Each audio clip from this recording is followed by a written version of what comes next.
3 years ago, I looked like this. And now, this is me.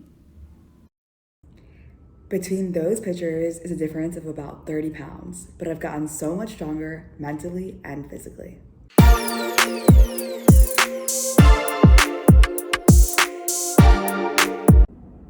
Hey everyone, I'm back with another video on how to start exercising for beginners. So if you're a newbie or if you're someone who has tried to get into exercising before but didn't really get into it, this one's for you. And I just want to preface that I'm not an expert, I'm not a personal trainer, nutritionist, or anything like that. I did take public health in college, which kind of went over all of this, but I honestly have learned more from my personal experience and my own research. So I'm just here to share all of that with you guys today. And there is a Q&A in the end with questions I got from Instagram and also some tips from people who have inspired me in the health and fitness field and some who are personal trainers. So we will get to that at the end, so stay tuned for all of that. There's obviously a ton about exercise and getting started can be intimidating. So I'm narrowing this down into 4 digestible sections: exercising, eating and nutrition, tips and resources, and a Q&A at the end. Before all of this, I would first think about, you need to know, is it because I want to look better, lose weight, tone up, feel better mentally, or do I just want to try something new? Figure that out first because you can come back to this why when you feel like giving up. Next, once you've decided that, find an activity that you love and start small. There's lots of different ways to exercise. If you like yoga, do that. If you are into lifting or dancing, do that.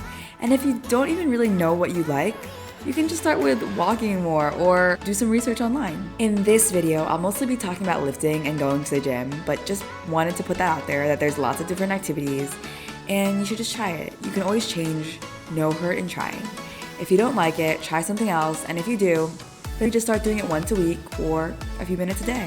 To get started, if you don't know anything, what I did was search up tutorials, and I started at home first. I would do this one HIIT workout every day that I'll link down below, and all I had were dumbbells that I bought from eBay. I would just search up videos depending on what I wanted to do that day. Initially, I couldn't even get through 5 minutes without having to stop. I know YouTubers and media makes everything look pretty and perfect. In the beginning, it will for sure not be like that. Just know everyone struggles at first. I suggest a mix of strength training and doing workouts that keep your heart rate up, and you can mix it up. Sometimes I just like dancing my heart out, and that works too. You'll be doing a lot of the same movements in the beginning, so you can experiment on some of your active rest days so you don't get bored. And remember, do some sort of warm-up like stretching or even just walking to prepare yourself and avoid injury. Chances are if you feel a bit insecure or don't know what to do, so that was the case for me, and even up until now, sometimes I get to the gym and I'm like, what am I gonna do today? You know, like planning out these workouts and everything.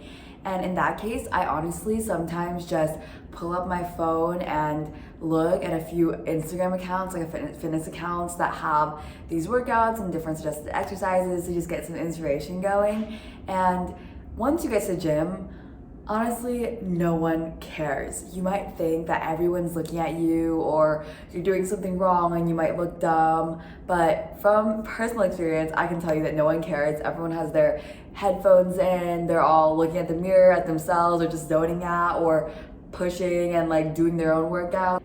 At the end of the day, we're all gonna start from somewhere, and it is going to feel uncomfortable because that's just how it's gonna be. You haven't done something like when you're first learning how to ride a bike or do something new, you know, you're gonna be uncomfortable, and that's just the way it is for everyone. But once you throw yourself in these situations and kind of just accept that it will be like this for a while, then you'll be able to see that progress if you keep going. Progress is not the same for everyone. It took me a few months to get used to a routine, and it might be easier for you, or it might take longer. Just know that if you keep trying and showing up for yourself on whatever schedule you decide consistently, you will succeed. You go once a week for a month, you can begin to slowly increase.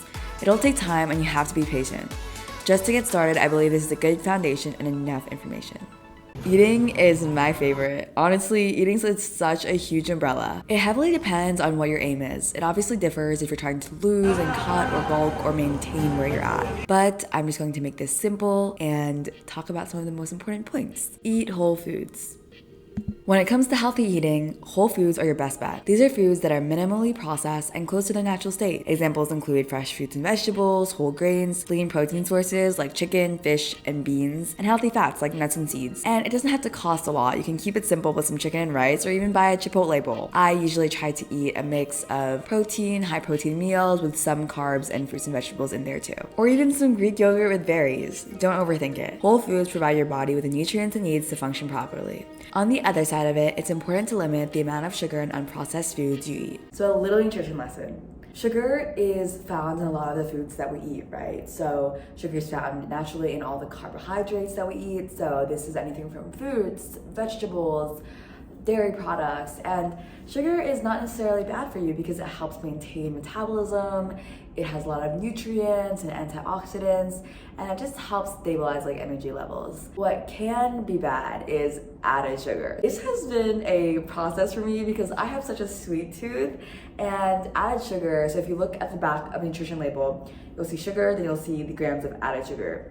And it's important to limit the amount of sugar, added sugar, that you intake because that can be detrimental to your gains and it just can contribute to like a lot of health issues.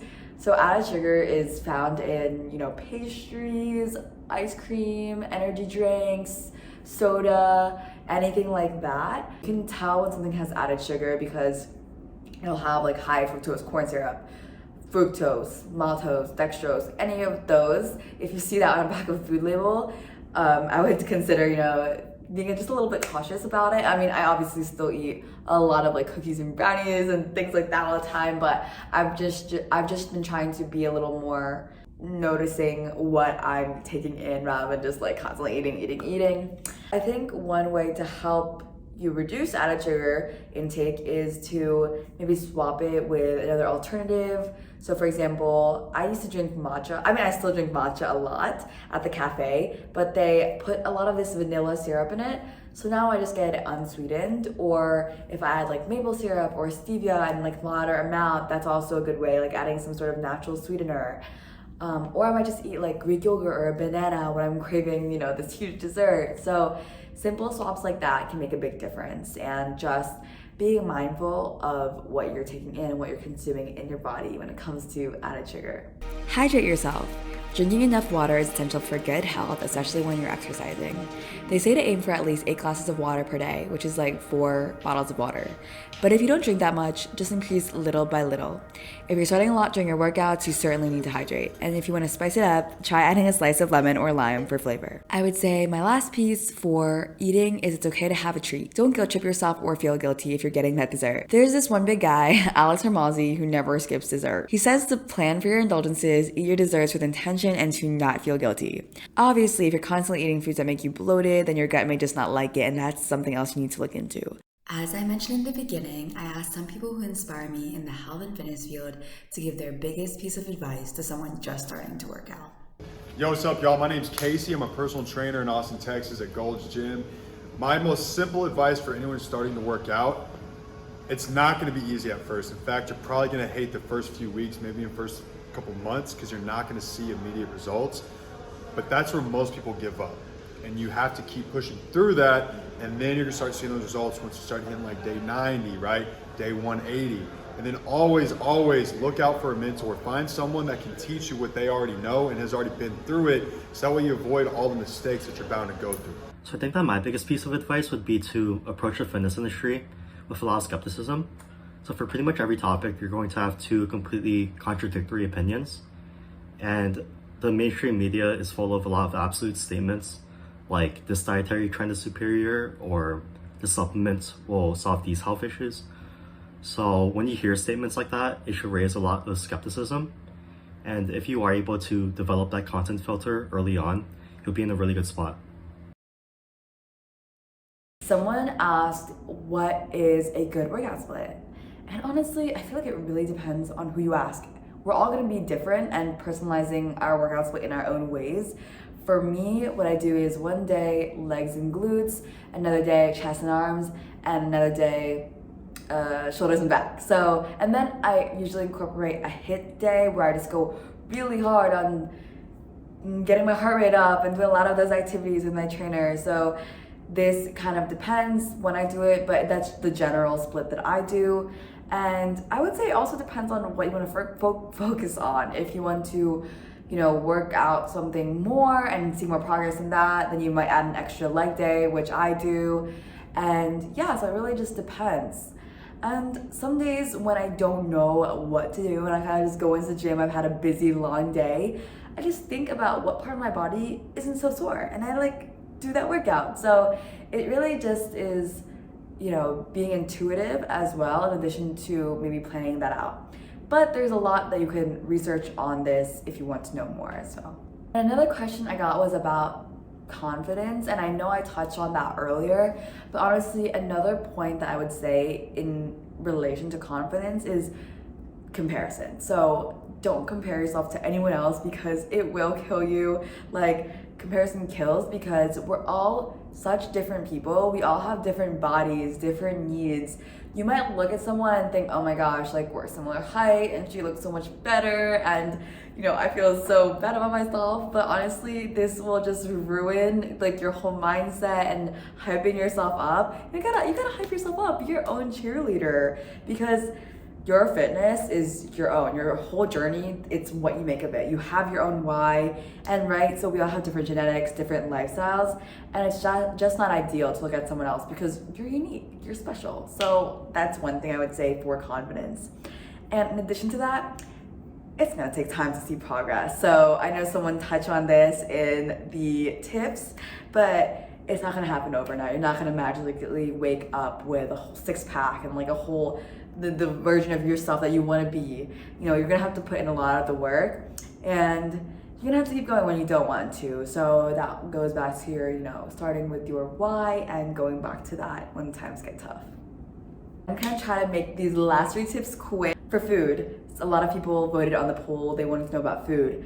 I would highly recommend just experimenting with new foods that you might not have been familiar before. So for example, before I started working out, I honestly had never tried Greek yogurt, and now Greek yogurt's my favorite, and it has so much protein, and it's a healthy alternative to a lot of those sugary sweets that I might crave. Don't jump around looking for fad diets and taking shortcuts, because in the end, if you want to maintain what your progress has been, then restricting yourself from all these foods and things you can be detrimental in the long term. If you incorporate walking into your daily routine, walking can keep you in the fat burning zone, and it's just relaxing, easy activity. At the end or the beginning, honestly, I like to do 5 to 10 minutes of some sort of cardio, and walking or the elliptical is honestly the easiest way for me. Your heart rate will be in the fat burning zone, so you're constantly gonna be, you might not feel it as much, but you'll be burning your calories and burning your fat. So that's important. Or just walking to a place that you might have driven to or taken a bus to or something like that. That can help a lot. The last thing I will say is, and I would be remiss if I made this video without mentioning it, the importance of self-care, rest, and recovery. So getting your 7 to 9 hours of sleep each day, you'll be able to see more progress, and you'll be able to do more, you'll avoid those slumps where you don't want to do anything. Sleep is so important on recovery, on memory, on just all your bodily functions. Sleep is one thing that I make sure to get every night, because if you I always too tend to get sick when I don't sleep, so that's another thing, right? But sleep is so important when you're starting to work out. You need to be taking care of yourself mentally if you want to see the gains physically. So you're not going to want to every day, and if there are days where you really cannot do it, do not push yourself. Take that rest day, because you're working hard and your body will feel that toll that you're taking on it. So get that rest and you'll be in good shape.